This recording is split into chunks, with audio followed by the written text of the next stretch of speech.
আসসালামু আলাইকুম।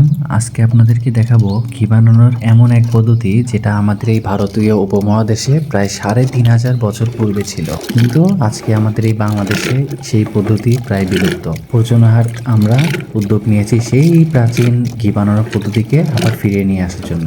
চলুন দেখি কিভাবে এই ঘি বানানো হয়। প্রথমে আমরা ভোর সকালবেলা দুধ সংগ্রহ করে দুধ নিয়ে আসি, তারপর সারাদিন এইভাবে চাল দেওয়ার পর সন্ধ্যায় সেই দুধটা আমরা দই বসাই। ভোর সকালবেলা পরের দিন দই হয়ে যায়, সেই দইকে আমরা বিলোনা করার জন্য এই যে রেডি করতেছি।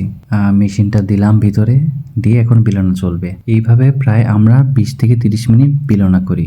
20 থেকে 30 মিনিট বিলোনা করার পর দই থেকে প্রিমিয়াম কোয়ালিটির মাখন বের হয়। এই মাখনটা সত্যি অনেক প্রিমিয়াম, একদম খাঁটি মাখন। সেই মাখনটা সংগ্রহ করা হচ্ছে।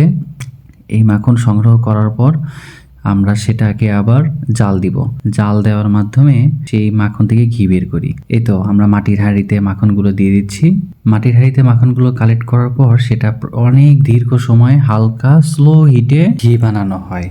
অনেক লম্বা সময় এইভাবে স্লো হিট করার পর প্রায় 2 থেকে 3 ঘন্টা আস্তে আস্তে ধীরে ধীরে জাল দেওয়ার পরে আমরা ফাইনালি আমাদের বেলোনা ঘিটা হাতে পাই। আর এটাই হচ্ছে সেই প্রাচীন পদ্ধতিতে বানানো বেলোনা ঘি। ঘি বানানোর মূলত এটাই সবচেয়ে শুদ্ধ প্রক্রিয়া। এই পদ্ধতিতে ঘি বানালে ঘিয়ের সব গুণাগুণ অটুট থাকে।